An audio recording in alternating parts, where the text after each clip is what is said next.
Welcome back to another episode of the Educational AD Podcast. We'll be right back with today's guest, but first, let's hear from our podcast sponsors.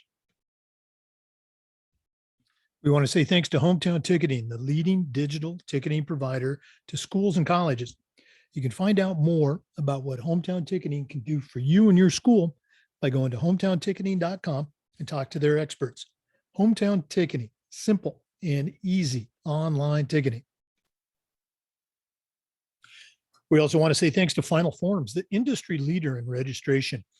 Final Forms is more than just forms. Final Forms is a team, it's technology, and they provide schools with compliance, communication, and risk management solutions. Final Forms can help your stakeholders with mobile accessibility. And they have reminders for parents about policies, about physicals, and all the forms that go with athletics. Final Forms can also help with team communication and attendance, and even certification management for coaches. And for athletic directors, Final Forms can help with eligibility, with rosters, and all the reports you deal with. And it does this with secure language translation and ADA compliance. You know, it's time for you to talk to a team that's walked in your shoes. To take the next steps and find out what Final Forms can do for you, go to finalforms.com/Jake.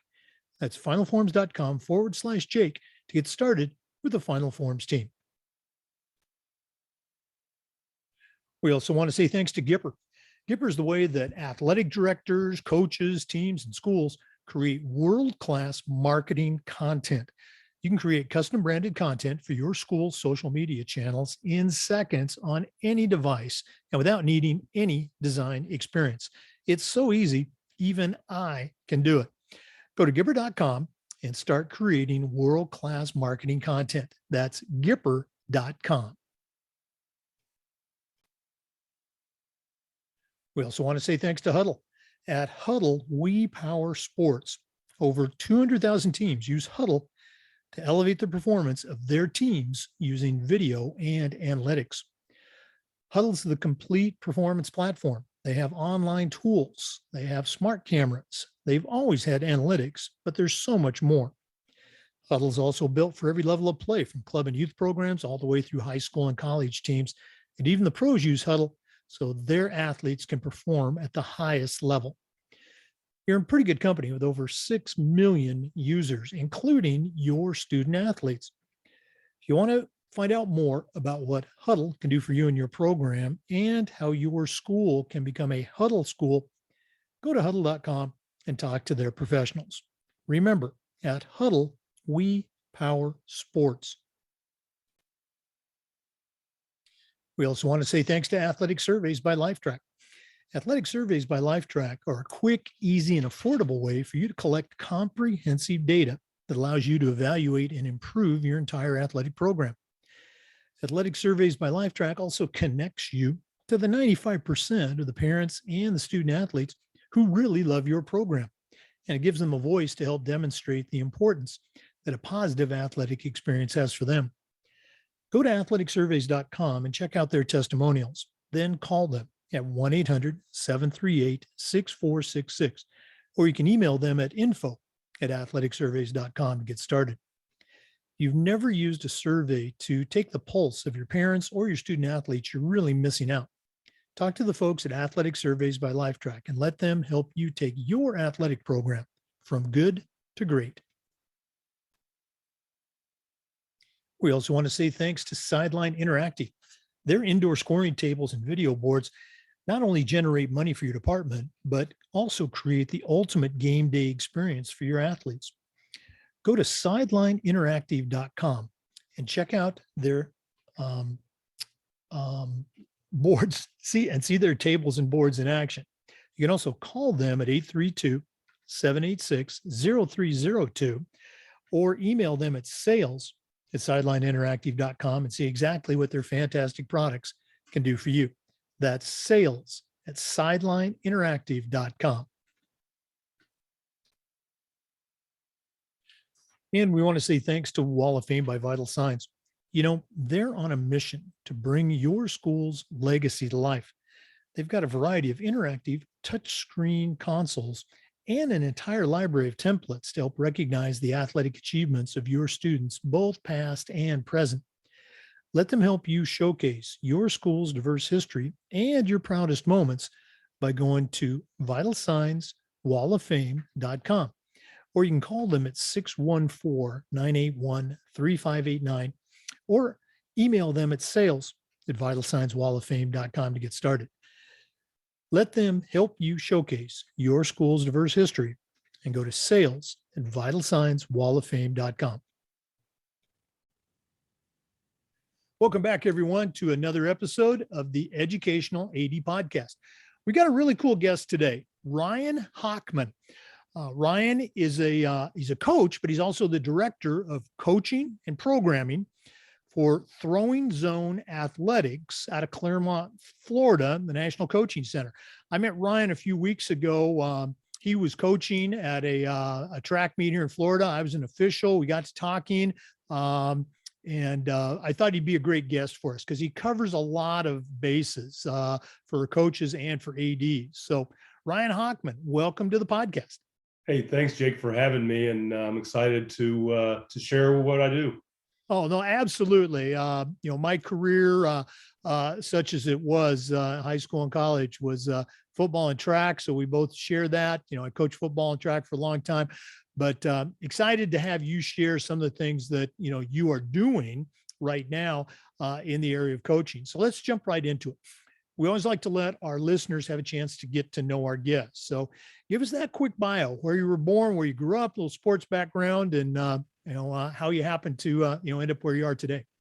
Yeah, and I think we have a lot in common, Jake. But being football track guys and coaching in college, I'm the son of a high school football coach. Ken Hochman was Cincinnati, Ohio area, won over 200 games. My brother went into coaching. He's older than I am, a couple years. So had a huge impact on me, and I've learned a lot from him. And so grew up in a suburb of Cincinnati, Ohio, grew up in Loveland, and then we moved to the other side of Cincinnati called Harrison, so just outside of Cincinnati.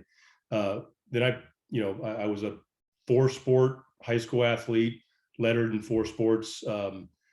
4 of those years I lettered in 3 sports, track and field, basketball, and football. And then was a scholarship football athlete, quarterback at the University of Kentucky. I think my claim to fame there was that I was an academic all-SEC performer. Average guy on the field, but did really well in the classroom. And there was that point in time when I knew that, the NFL was probably a reach for me. I wasn't producing on the field like I had hoped, and I was excited to get onto the field as a coach. And I went from there directly. I actually went to Europe and played a little bit overseas, did a little player coaching. And then got into college coaching. And I went right into it. I was a full-time position coach, quarterback coach at Nicholls State University, FCS, in Thibodaux, Louisiana. And then went from there to Bowling Green State University, back in my roots, Ohio, Northwest Ohio. My dad actually played at Bowling Green. My brother played at Bowling Green. So I had a lot of family ties there, and worked for guys that had coached my brother, and knew my dad and all that kind of stuff. And then went to Tiffin University. I was an offensive coordinator at the age of 27, Division II, up in Tiffin, Ohio, about in between Toledo and Columbus. Tiffin is, and then went into coaching in Germany. Went over to Germany for a few years. We're talking about football here, FYI. So I know we talked about track and field, and then from there came back and was coaching at Eastern Michigan University.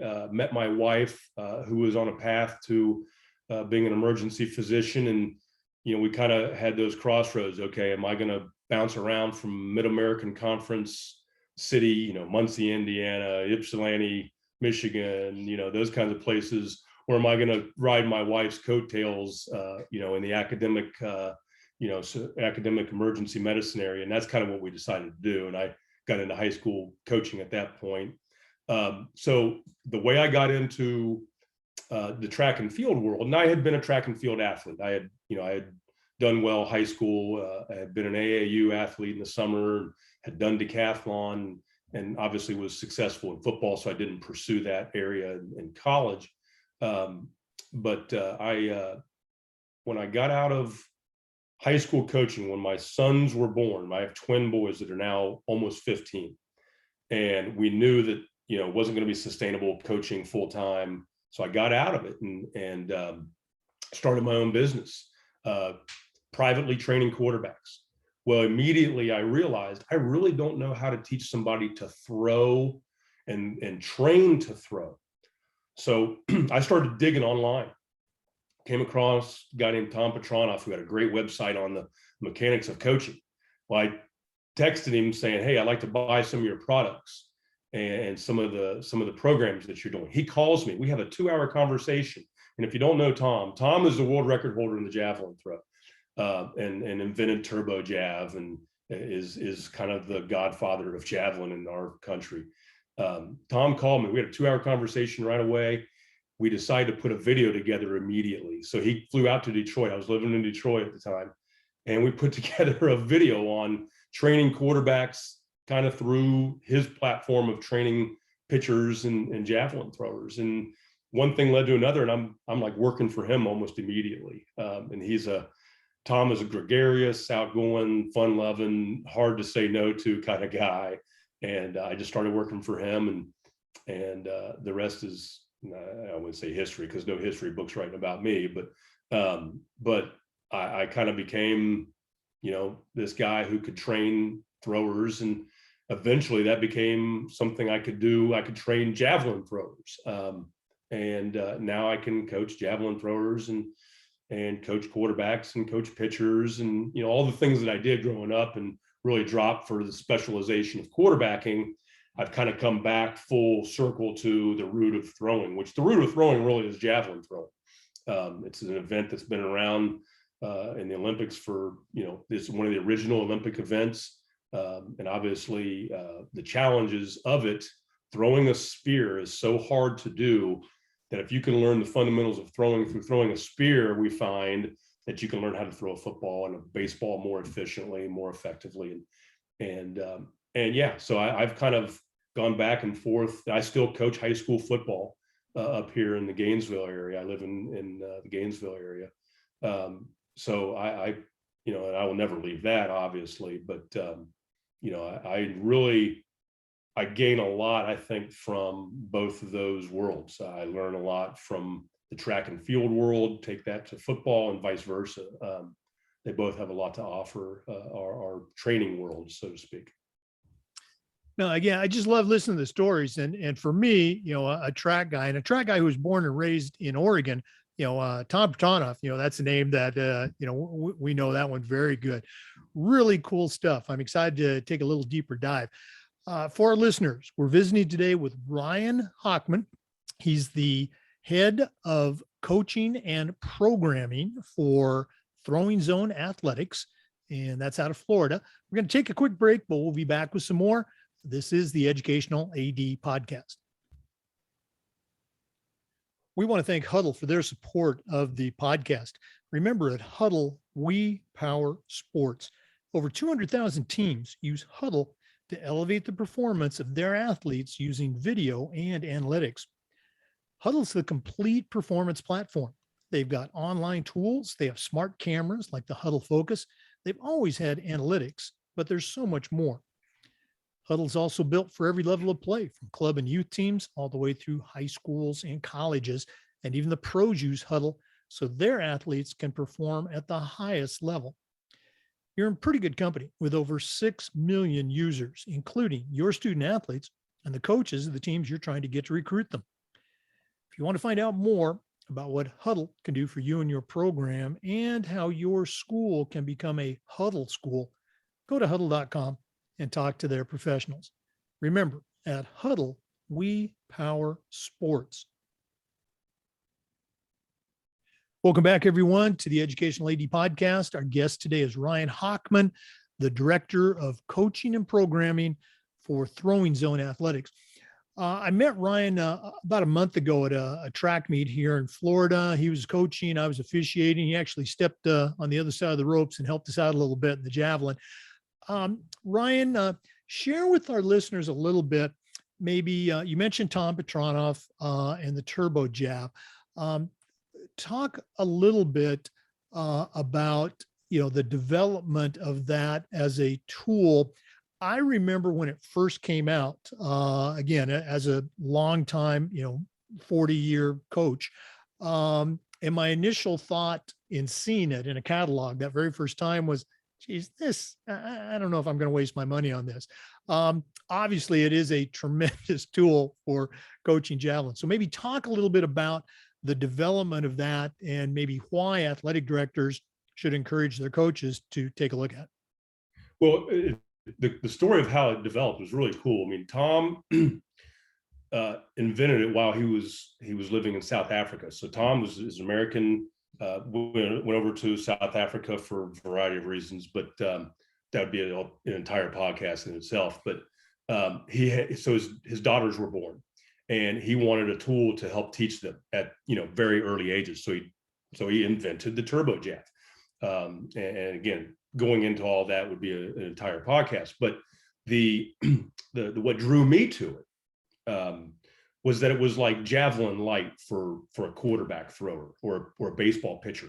You don't need an 8-foot or almost a 9-foot spear to learn how to throw through the point. So when you throw a linear object like a javelin, whether it's a 2-footer, 3-footer, or 8, 9-footer, you have to throw through the point, which is not what baseball and football throwers have to do. You can come around the center of gravity, where when we're throwing through the point, your hand has to go right where the tip was, just fractions of seconds beforehand. And as football throwers and baseball throwers, we don't have to do that because the object isn't as long. Well, what we don't benefit from as football and baseball throwers is the extension toward a target. We don't stay on target line. One of the best ways to learn it is, or to understand it is, like a golfer coming around the target line. As far as staying on the target line longer, you increase your distance, you increase your accuracy, all those kinds of things. And that's why I was drawn to it. I think from a javelin perspective, you can use it indoors. You can use it. It's a budget friendly item. One of the things that javelin throwers that only have 1 or 2 javelins, they have to go chase their javelin every time they throw it. And we got a bucket of javelins and we throw them. So one of the ways we know to get better is to get a lot of repetitions. And that's one of the things that the turbo jab, or anything, a ball or a rebound ball or throwing against a wall with met balls, it allows you to get more reps in a quicker amount of time. And you don't have to spend 3 hours on the field getting your practice in. Yeah. Again, as I begin to, do my diligence as a coach, let me check this out. And, you would see them sometimes at meets to other schools. Again, just a tremendous tool, and a lot of, if you throw the turbo javelin, the techniques transfer very well, to the real javelin. I'm going to guess some of our athletic directors that are listening, your state might not even offer javelin at the high school level. It wasn't too long ago, maybe 20 years ago, there were only about 4 or 5 states in the whole country that had javelin. And now I think we might have broken the halfway point. What's your take on that? How many states are offering javelin? It's changing. The last I knew, I think it was 22 or 23. We might be creeping up to 25. Like you said, we're getting close to the halfway point. Florida, obviously, and that's why we're in Florida. We came to Florida from the West Coast, where I was in Seattle, Tom was in California when they put it in, and we came here to educate the state, do clinics, those kinds of things on the javelin event. So that sound you might hear in the background is me patting myself on the back. About 4 years ago, when I was still an athletic director and I was on the FHSAA's AD advisory committee, I was the one that was the only person in that room of about 14 people saying, yes, we need to add the javelin. And that first year got my one vote. Now, the next year, I don't know if the makeup was different, but they were a little bit more willing to listen. And I told them, it's a great event. And it's not like the discus. The discus is so dangerous. We have to put a cage around it when people throw it. Okay. You don't have that in the javelin. A discus, if it hits you, it's going to kill you. Okay. A javelin, if it's a bare point, it might go through you, but it's not going to kill you. And they kind of laughed around the table. But the first 2 years we had it in Florida, they called it an exhibition event. So it gave coaches time to learn it. And, you can still at meets, I'm sure this drives you crazy. You see a kid that's got absolutely no coaching and they're out there, but it's getting much better. And then last year, it was the very first time it was offered in our state series, the district, regional, and the state meet. I was actually one of the officials at the state meet, which is pretty cool. And then again, this year it was year 2. So we've seen the javelin grow here in Florida, and I'm going to bet Turbo Jav had something to do with that.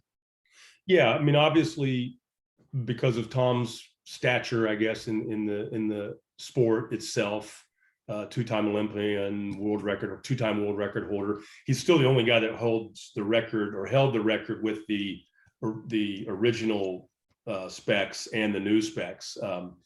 But yeah, and there were a lot of instrumental people. Jim Griffin down in Fort Lauderdale, who's now at Pinecrest, had a lot to do with it, from what I'm told. There were some other folks like yourself who came from other states that knew that you can do it safely. And when you see an implement like the Turbo Jav, and obviously in Florida where we're using the rubber tip right now, there are ways to make it safe, and then you ramp it up if you want to go into the steel tip and those kinds of things. You get to where the throwers in the state they know how to do it. The coaches know how to teach it.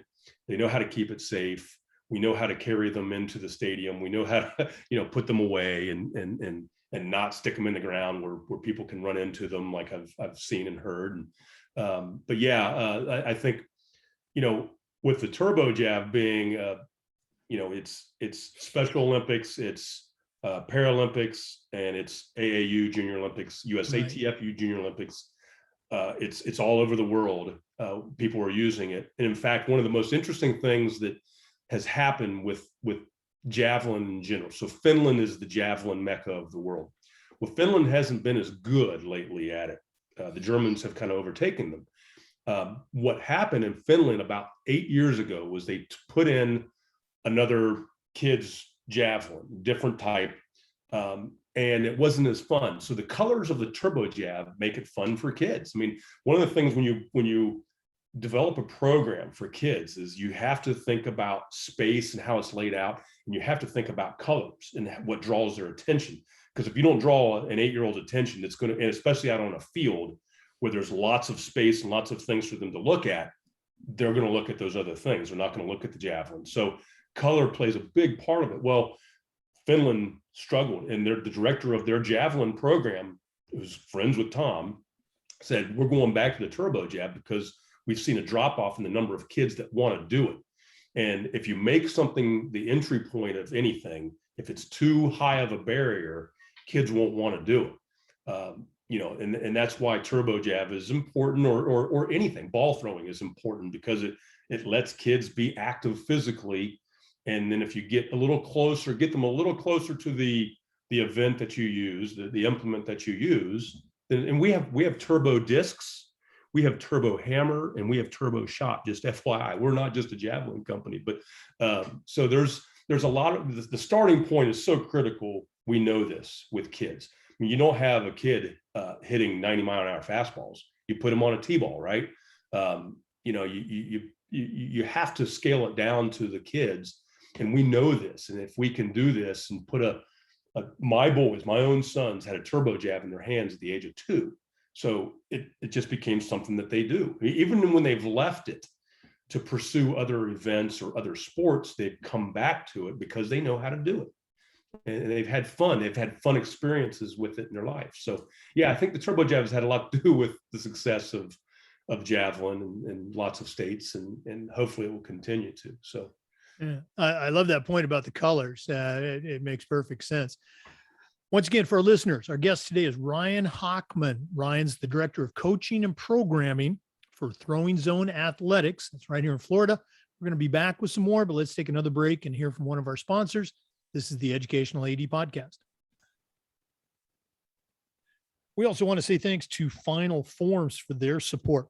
Final Forms is the industry leader in registration, but Final Forms is more than just forms. Final Forms is a team, it's technology, and they provide schools with compliance, communication, and risk management solutions. Final Forms can help your stakeholders with mobile accessibility. They've got reminders for parents about policies, about physicals, and all the forms that go with athletics. Final Forms can also help with team communication and attendance, and even certification management for coaches. And for athletic directors, Final Forms can help with eligibility, with rosters, and all the reports that come across your desk. And it does this with secure language translation. You know, it's time for you to talk to a team that's walked in your shoes. To take the next steps and find out what Final Forms can do for you, go to finalforms.com/Jake. That's finalforms.com/Jake to get started on the Final Forms team. Welcome back, everyone, to the Educational AD Podcast. Ryan, we always ask our guests about the mentors that they've had in their life. You know, coaching is so much about leadership and mentorship, and none of us get here on our own. So who are some of the people that have helped you along the way? Who are some of the mentors that you've had? Well, yeah, I've been lucky, fortunate to be surrounded from birth by great coaches. Obviously starting with my dad, who was high school football coach in Ohio. Like I said, he's in the Ohio High School Coaches Hall of Fame. In that area, he's kind of legendary, won well over 200 games, and really just kind of got out of coaching recently, 79 this year. But what I got, Dad, he was an innovator. He got to when he was, he's a great communicator, so storyteller. Get around him, you're going to be talking for a long time, just FYI, if you meet Ken. But the power of positive thinking was such a big movement back in the 60s and 70s, and he's a part of that movement. Dennis Waitley was a series of positive thinking tapes that he had, and we had those in our house. And Dad really shaped my thinking and had a big impact on the way I thought about things. And he always asked me lots of questions. I was around him all the time. He was a coach and teacher. And I was an athlete, so I was around him. I was fortunate. And so big influence. And obviously we take everything from our parents as gospel, and then we get other experiences and we kind of find our own way. And I kind of didn't leave that until I got into college coaching, where, Gary Blackney, who was at Bowling Green State University, had a big influence on me. Gary had a long, successful college football coaching career. Tommy Bowden was a big influence of mine. I played for Tommy at the University of Kentucky. It's Bobby's son. And just because of his name and his experiences, and he has so much credibility. And then he was just a really kind individual. And I tried to ride his coattails, never worked for him, only in some camps and things like that. But he mentored me throughout that. I would call him for advice on coaching and networking. And he was the guy that told me as a skill, I was a quarterback. He said, you need to go work with the offensive line. You need to go work with the defense as a young coach and round yourself out, not just if you want to be a head coach or whatever it is, but you need to learn all of the different perspectives. My brother was a big influence because he was a college coach ahead of me, and he paved a lot of roads for me. And then, obviously Tom Petronoff, meeting Tom, switching basically from being a football coach to a track and field coach, gave me the confidence to do it. And you don't realize what sometimes until you see other people who don't know and they're doing it. I was reluctant to coach javelin for a while, even though I was kind of coaching it. I was using it for my quarterbacks. I was coaching quarterbacks in a way. We were teaching them in the off season on how to train. And I had, learned so many of the fundamentals of throwing from Tom. He was encouraging me, hey, go coach javelin throwers. And I was doing that. I was in the state of Washington. The state of Washington has javelin, so I was coaching some kids and realized, okay, I do know more than most of these guys. I'd go to meets and like, wait, that guy doesn't. That's not right. That's not, So it gave me the confidence, and having a guy like Tom, encouraging you, who's the world record holder. It gives you a lot of confidence. So I think those guys, and obviously I mentioned a lot of people, there's been a lot of influences, but I would say my dad and Tom and my brother are probably the biggest influences professionally on the things that I've done and the ways that I've gone. Yeah, our regular listeners hear me say this all the time, but it's just true.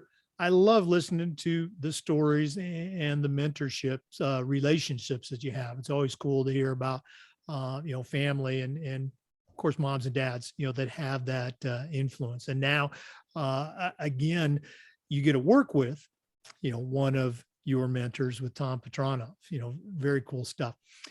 Once again, for our listeners, our guest today is Ryan Hockman. He's the director of coaching and programming for Throwing Zone Athletics. We're going to take another break, hear from one of our sponsors, but please stay with us. This is the Educational AD Podcast. We want to say thanks to Gipper for their support of the podcast. Gipper is the way athletic directors, coaches, and schools are creating world-class marketing content for their social media channels. You can do it in seconds on any device and without needing any design experience. It's so easy, even I can do it. Go to Gipper.com, talk to their team, and start creating world-class marketing content. That's Gipper.com. Welcome back, everyone, to the Educational AD Podcast. Again, our guest today is Ryan Hockman. He's the director of coaching and programming for Throwing Zone Athletics here in Florida. Ryan, one of the things we like to do with this podcast is the idea of sharing best practices. So I'm going to put you on the spot. What are some things that you've seen in your athletic coaching leadership career that you can say, wow, that's a great idea? Do you have any best practices you can share for our listeners? Yeah, I mean, I think outside of the, when I think back on the people that I've been around or studied, one of the two, right? We as coaches, and I'm sure as administrators, we want our coaches to be out studying people and learning and seeking that and taking initiative. And because of the way I grew up, that was just part of the deal. But so I've studied a lot of guys as well as been around a lot of coaches, and I've been in a lot of programs. And seen good and bad. I mean, we've seen bad practices. And aside from the personality things, I mean, I think there are some great people out there who have phenomenal energy or phenomenal personalities, bigger than life. They can overcome a lot of their own organizational or systematic flaws.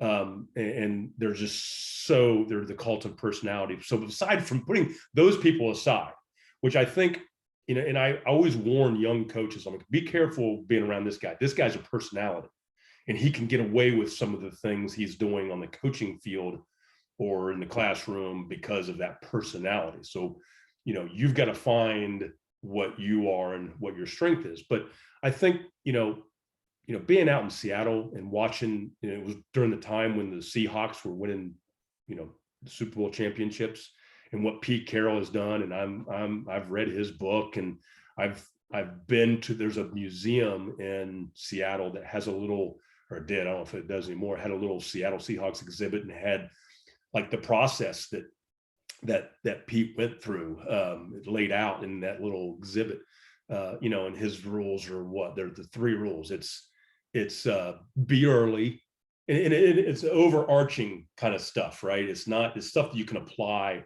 to all types of situations. So be early, I think, protect the team, and always compete are his 3 big things.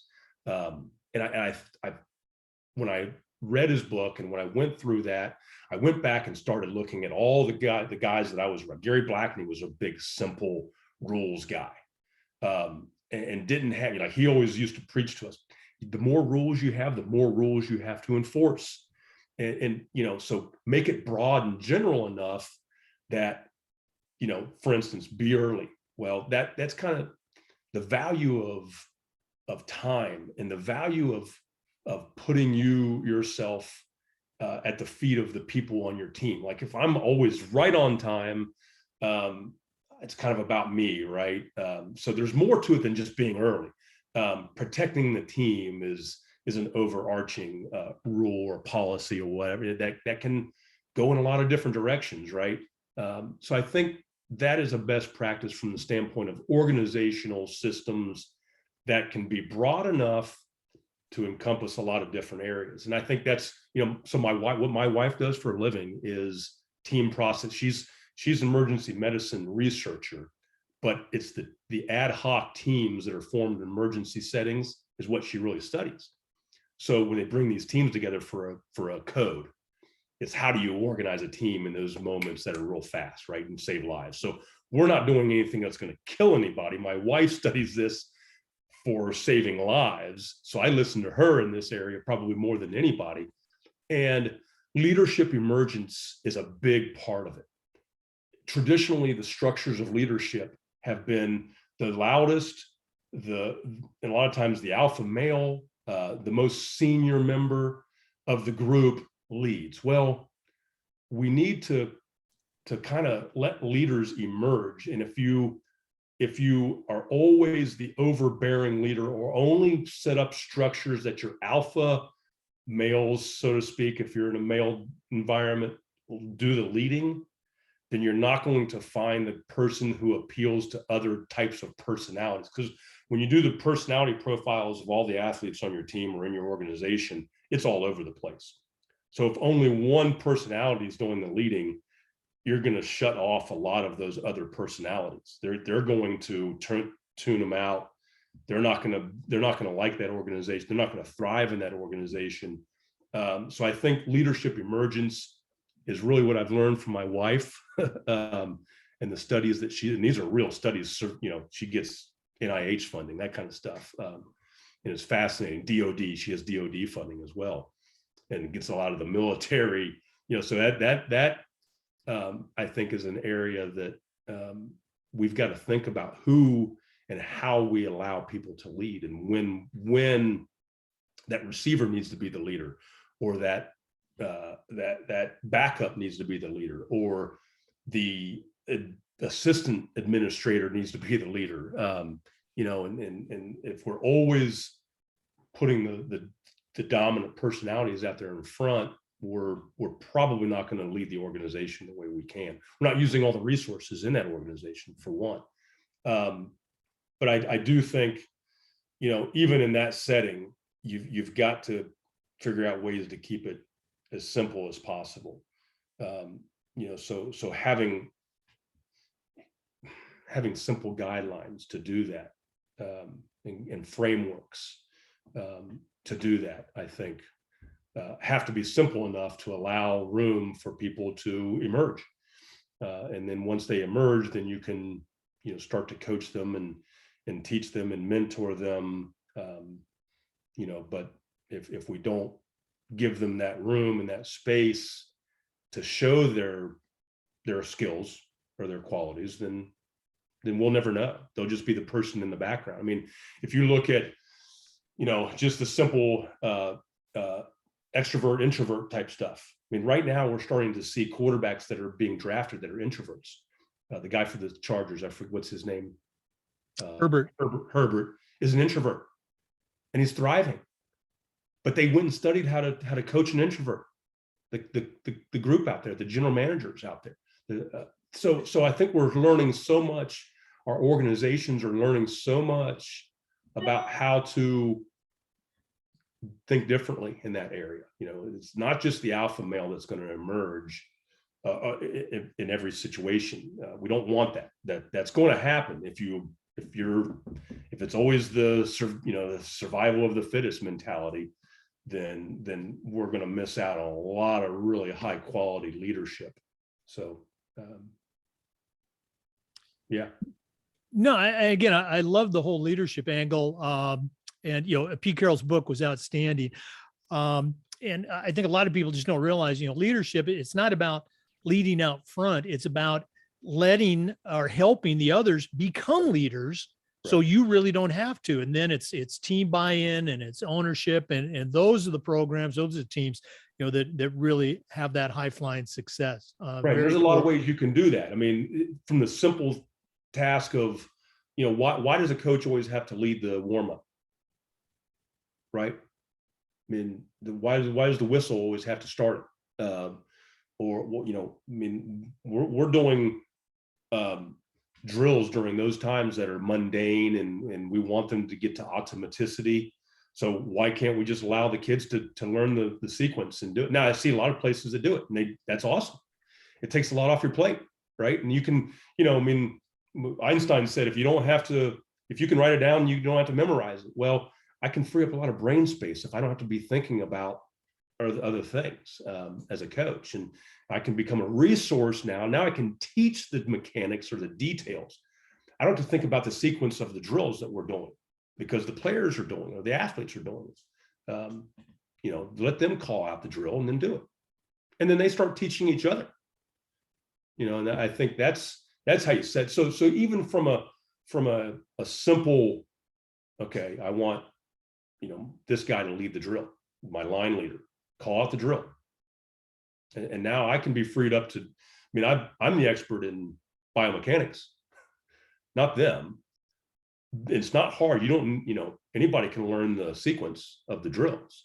And even in your organization, okay, find the people that can do the rote memorization type of work and let them do that, and let your creative thinkers or your deep thinkers or the people who have the content knowledge do the content knowledge work. One of the things I think that we've really tried to do in our organization through Throwing Zone Athletics is find out what we do well. I'm a great organizer. I'm a very organized, structured mind. I was an English teacher, which is usually the kind of liberal thing. I taught English like a daggone math guy because I wanted structure, how to structure a paragraph, all that kind of stuff. And so we've tried to get, okay, I'm a good organizer. Tom knows more about javelin throwing than anybody on earth, probably. He can do a deep dive on everything. And you do that. Let me do the organization, so that we don't get we don't get little Johnny, who's 9 years old, drinking from a fire hose because he's learned from Tom Petranoff. Right. So I think structurally, you've got to know who your people are and put them in positions to do what they do well. Okay. No, absolutely. Okay. Ryan, we're going to do this at the end of the podcast, but if one of our listeners wants to reach out, pick your brain a little bit, or find out more about Throwing Zone, what's the best way they can get in touch with you guys? Well, the best way is, our website is turbojav.com. You're not going to find me on there because I'm the guy in the background, but you'll find Tom Petranoff there. Tom is the most open and giving individual of his knowledge and his time. His energy is incredible. Like I told you, the original story of how I got in touch with him is I texted him, say, hey, I want to buy this. Now I'm part of his organization. So go through the website, turbojav.com. And his cell phone's actually on there. Okay. No, absolutely. Turbojav.com. For our listeners, our guest today is Ryan Hockman. He's the director of coaching and programming for Throwing Zone Athletics. They do a lot of sports, just not track. We're going to take another quick break, but please stay with us. This is the Educational AD Podcast. We also want to thank Sideline Interactive for their support. We had a Sideline Interactive indoor scoring table in our gym, and it is just fantastic. They not only raise funds for your school, they also create the ultimate game day experience for your student athletes. Go to sidelineinteractive.com or call 832-786-0302 to schedule a live web demo and see their tables and boards in action. You can also email them at sales@sidelineinteractive.com and see exactly what these fantastic products can do for you. That's sales@sidelineinteractive.com.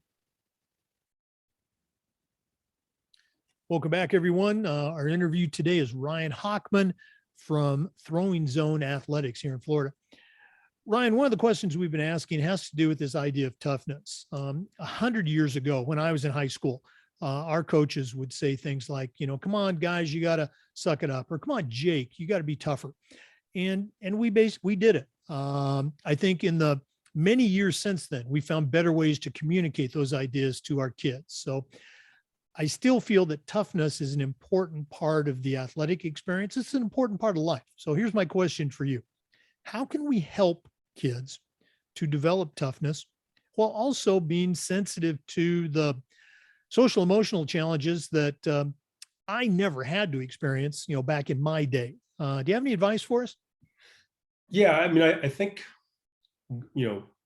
as an athlete participating as a quarterback in football, probably the most visible position in sports in the United States in a lot of ways. I think I'm probably as qualified to answer that question as anybody, because you get really lonely as a starter, as a back. Usually only one guy plays, right? So you're always questioning who you are. You're always questioning whether you're going to give up and quit and move on and transfer. I mean, right now we have kids transferring for various reasons. I think the support system that we have has got to be where we look. Parents need to be their support and their love for the kids. And I think that's critically important. And I think we have to be careful of what we show that we value. If we're always talking about the result, then that is what we value. We talk about culture, right? Culture is what you teach and what you actually tolerate. Well, what we actually focus on is what we value. I mean, that's what we talk about is what we value, what we go towards, what we value. So if we go always toward the winning, or the guy or the woman who toughs it out, so to speak, then that's what we value. Whereas if we value overcoming the odds or overcoming challenges, then that's what we value. So I think we've got to first look there. Now, I think of toughness as almost a better word. I don't use toughness very often. It's more, to me, it's about persistence and stick-to-itiveness, or whatever you want to call it. I mean, I still believe in the old phrase of the harder you work, the harder it is to surrender. The more you put into it, the more you're going to persist when times get tough. And, when it's the sixth throw of a competition, or the third throw of a competition, and you're in third place and you're trying to move up one spot, or you're in last place and you're trying to, do you just let it happen? Do you go through the motions? And I think a lot of it goes back toward, did I invest? And we are really a product of our habits. I mean, that's Socrates or Plato. I can't remember, one of those guys. We are just an accumulation of our habits. And if our habit is to get the repetitions in, do it right, and do it right, and do it right, and do it right, then I think the toughness will come through in the fact that, we're a product of our training. As coaches, I think we tend to, I think I tend to get, I used to, I'm better at this, get nasty when guys didn't meet my expectations in the persistence area. And that's where I've kind of, and it goes, one of my college coaches used to say, hey, this isn't for everybody. This is really challenging. And we still love the person, even though they don't meet our expectations. And I've gotten to where I still love people for who they are, even if they're not meeting my expectations. But we still don't let that standard drop. So it's a fine line. I don't have it. I know this is kind of a roundabout answer, so to speak. But I still go back to, with my own kids who are athletes, it's, if you invest in the repetitions, then the toughness will find its way, because you've built a system physically around yourself. Now, literally, you want to talk about the myelin that you're building in the inside the body. you are literally wrapping yourself in armor through myelin, what's called myelin. I'm not going to get into that, but and the more reps you take with quality, and we're a repeatable, javelin is a closed chain event, meaning you're not reacting necessarily. There's a little reaction in there. So we can repeat and repeat and repeat and repeat. And if you look at our website, you go to Tom knows exactly how many med ball throws he had in his career. He knows the exact number. It's well over 2.8 million. And I probably got it wrong. He's probably going to see this and call me. I'm telling you. So my point is that cloak of repetition is what creates toughness, persistence, whatever, because you cloak yourself literally in these things, and your body won't break down, your mind won't break down. Now, if it does, you back away, you've got to take time away, and that's critical. I mean, the grinders out there, you got to be careful of, especially in sport like track and field, that it's repetitive. It's purely repetitive. It's not reactive as much as some other sports. We've got to look for those signs of wariness. I mean, and you see it right now. I mean, you see some of the athletes, the USATF Outdoor Championships was the other day, and there are some athletes going through some really, I saw an exchange, and I know this is Katie Najat, who's one of the top pole vaulters in the world, a retired, beat writer, made some sort of comment like, people go through tough times, and he kind of dismissed her tweet about the fact that she was really proud of herself for making third. She was the favorite going into this year, and she finished third. She made the world championship team, and he minimized that in his tweet back to her. And you should have seen the reaction from Twitter. It was like, dude, who do you think you are, talking to an Olympian who's revealing herself in a most vulnerable way? So we're seeing a change. There's a sea change in that. Simone Biles changed it for better, and Katie Najat is changing it for the better. So we got to applaud these people, because we know that we go through ups and downs and peaks and valleys, especially in some of these sports that are individual, that are really hard. Katie Najat and Simone Biles can't pass the ball to who's the guy for the team that just won the NBA championship, Klay Thompson. Sorry, when Steph Curry is not on, he can dish it to those guys. Simone Biles can't, right? So I think in our sport, in individual sports, we've got to realize that those people that we want to lean on, we don't have them. So coaches and parents are the people that are going to be leaned on. So yeah, I really appreciate you sharing that. Some really, really good stuff in there. For listeners, one more time, we're visiting today with Ryan Hockman. He's the Director of Coaching and Programming at Throwing Zone Athletics. We're going to take another break, but we'll be back with some more. This is the Educational AD Podcast.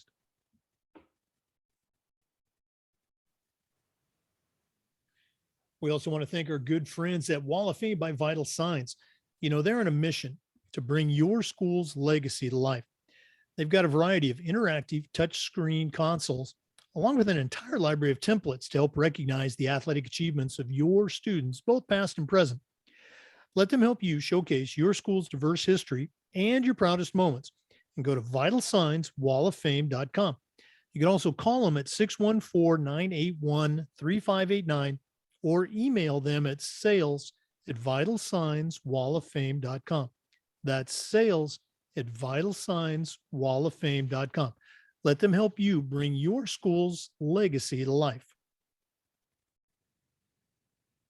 Hey, we're back with today's guest, Ryan Hockman. Ryan, I'm a few years older than you, but I think both of us came out of a similar environment where multi-sports were the norm, and I dare say even the expectation back in the day. And we both played college sports. It certainly didn't hold us back. But what are your thoughts on the multi-sport experience? Well, what we espouse in our program is getting our body to do what we want it to do at a very high level. And the only way to do that is with a large inventory of movement skills. And we train guys on the right side, left side, all this kind of stuff. Now, if you don't want to do boring training that we do, which is right-handed, left-handed, backward, we throw every direction you can do. We run in all the directions. Well, the other way to do this is to go play basketball and baseball and basketball and stop and jump and cut and throw left, throw right, throw a football, throw another item, swing a bat, which is rotational, and discus throwers should be swinging a bat and vice versa. There's so many cross sport skills that we can develop. No matter what we end up as, we're going to produce a better product. We're going to generate a better product. Also, going back to the mental health stuff, if I'm a good two-sport athlete, that's less pressure to be a great quarterback. I mean, look, my sons are getting ready to go to 9th grade. They're still doing multiple sports, and they're still they're not 6'3" yet. I don't know if they're going to be big-time quarterbacks and receivers, or if their hand's going to be big enough to handle a pro football ball. So if I got a small hand, javelin's better. Baseball's better. If I can spin the ball, baseball, so I think we do a lot of disservice to kids by putting them in a zone early on. That's why we call it throwing zone athletics. It's zones, there's a lot to it, but I think the pressure comes off of this. You develop a better rounded person, physically, mentally. You get a different group of friends, socioeconomically. I mean, there are different groups of people who play different sports. And if you're going to try to lead people from different backgrounds and you've never been around those people, guess what? You're probably not going to know their issues. So I think there's so many benefits to being involved in multiple sports, and hopefully athletic directors are out there encouraging their coaches to work together to make it so that kids can play multiple sports, because you're going to be better for that. Right. Oh no, and we've preached that for a long time. I was very fortunate at my school. The coaches I had, they not just talk the talk, they also walk the walk. They actively encouraged their kids to do multiple sports. And you're absolutely right. It makes you better in your favorite sport. Really cool stuff. Ryan, this has been neat spending some time with you. But we're not done yet. We always wrap up with what we call the athletic director's toolbox. Now, you certainly know your way around the world of athletics, but in just a moment, I'm going to ask you to send out a brand new AD, maybe even a brand new coach. But I'm only going to let you put 3 things in their toolbox. We're going to take a quick break and hear from Athletic Surveys by Lifetrack. They sponsor the Athletic Director Toolbox segment. And when we come back, we're going to find out what Ryan Hockman is going to put in his Athletic Director Toolbox. Please stay with us. We want to say thanks to Athletic Surveys for sponsoring the Athletic Director Toolbox. Athletic Surveys by Lifetrack are a quick, easy, and affordable way for you to collect comprehensive data that allows you to evaluate and improve your entire athletic program. Athletic Surveys by Lifetrack also connects you to the 95% of the parents and the student athletes who really love your program.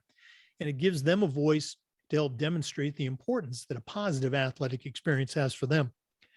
Go to athleticsurveys.com and check out their testimonials, and then give them a call at 1-800-738-6466, or you can email them at info@athleticsurveys.com to get started. If you've never used a survey to take the pulse of your parents or your student athletes, you're really missing out.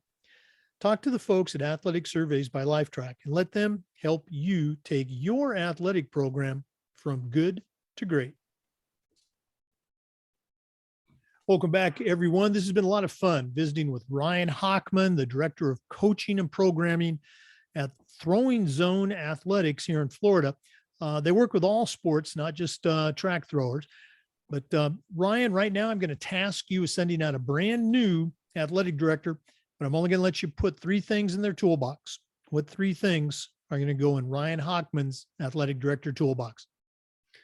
Well, I mean, I guess the way kind of approached it when you asked me was, okay, if I just got an AD job, and I've never been an AD, so what would I do? Where would I look first? Obviously, we're going to look at mentors, but and find mentors for ourselves. But I think what are we ultimately trying to do? We're trying to get kids to have a great academic, athletic experience so that they can reach their goals continuing on.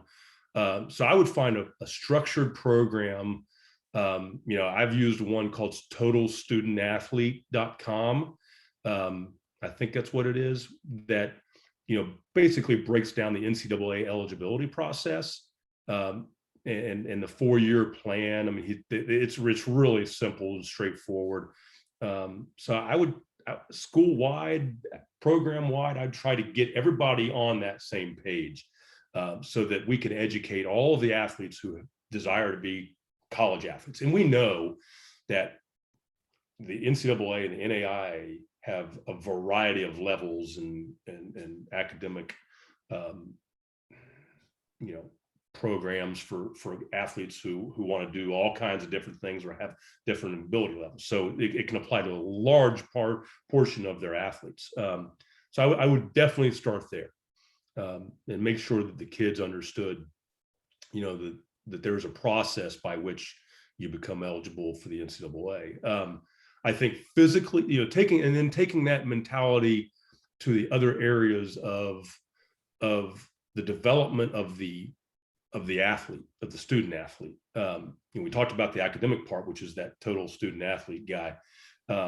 We do something called kinetic chain training. And it's essentially learning how to use your entire body in full extension and full flexion. And we start off all of our athletes in the kinetic chain training. So whether you're a baseball player, football player, basketball player coming to us, you're going to do the exact same thing. Thrower, sprinter, high jumper, exact same thing. We train all of our athletes, and track and field is a foundational sport, just like gymnastics. All of our javelin throwers do high jumping, long jumping, shot putting, discus throwing, hammer throwing. And to learn how to extend fully vertically and horizontally, huge. If you can get this into your middle school programs, even better. If you got a feeder system, now you take all those foundational things, and then we make all of our javelin throwers get into gymnastics. We don't want them to become gymnasts, but the foundational part, swimming, is a huge part for us too, because you get into full extension and swimming. So I think the kinetic chain training, whether it's systematic, whether you use our system or somebody else's system, you've got to start at a point. The guys who go in and throw their kids in the weight room and without any training, like a year of training, you shouldn't hardly, if you get a guy in the weight room who's 14 years old and you start loading him and doing a 5x5 program at the age of 14, you should check that guy as an AD, because you can't load what's not good movement. When you get good movement, then you can start loading it. And that's kinetic chain training what I'm talking about. And I think the last thing would be some sort of psychosocial component, social emotional component, or leadership, or something that helps our kids. I mean, I was at Ponte Vedra High School in up near Jacksonville. Matt Toblin, who's now the head football coach at Bowles, he spent an hour a day with the incoming freshmen in the summer. We would have 3 stations. We would go, lift, sprint, and social emotional. He went through his handbook, and I never actually saw his handbook. He never shared it with me, but he had a handbook, and he touched on several topics with those kids, and what, how to handle certain situations and go through those situations. And I don't know all the details, but that's really not important. It's that you have some sort of program to help kids, understand the forces that are working for them and against them, and the tools that they can develop I had an AD, the best AD I've ever been around, used to remind us as coaches that the kids are not finished products. They're not supposed to come to us with the best throwing motion or the best jump or the best shot or neither are they coming to us with the best coping skills when it comes to failure or success. So that's our job. That's why we put the C on the hat, right? So but he always right. They're not finished products. They're not finished products. Don't give up on them. Don't give up, and so I think we need to have some of those structures in place, academic, athletic, foundational athletics. Right. And then the same goes for psychosocial type of stuff. Well, all great tools. And again, from a track guy, you're speaking my language, those, experiential, multi-muscle, different movements. And I love your point about the kids that coming to us, they're not finished products. I remember I had a football assistant once, great coach, great person, but he would say, boy, I got to tell these kids the same thing every week. And I go, oh, that's why I got you. You're the coach. If they didn't need that, I wouldn't need you as a coach. So, appreciate you sharing that point. Ryan, one more time, if one of our listeners wants to find out more about Throwing Zone or even get in touch with you, what's the best way they can do it? Well, turbojav.com, like I said, and then I also forgot to mention fastestarms.com is our other website. That kind of is more of our turbojav.com is very specific to javelin or turbo javelin. You can buy products, that kind of thing there. Fastest Arms is more of our program side of things and our general training. So you can find me on there, get in contact with me through that website. All right. I've been to the Turbo Jav. I have not been to fastestarms.com. I'm going to go check that out. Yeah. Ryan, thanks so much for spending time with us. Some great stuff for our listeners. I appreciate you sharing time and all the best moving forward. Thanks, Jake. And really appreciate you having me on and wish everybody out there listening a lot of success. And hopefully you found one little nugget that we can provide through our experience. Oh, I'm sure they did. Remember, fastestarms.com, turbojav.com. Check them out. For listeners, we appreciate you tuning in today. Remember, the Zoom recordings of all of our interviews get uploaded to the Educational AD Podcast YouTube channel. Come back again just about every day for new content on the Educational AD Podcast. Have a great day. And before we go, we want to say thanks to Hometown Ticketing, the leading digital ticketing provider to schools and colleges. You can find out more about what Hometown Ticketing can do for you and your school by going to hometownticketing.com and talk to their experts. Hometown Ticketing, simple and easy online ticketing. Thanks again for listening. We'll see you next time on the Educational AD Podcast.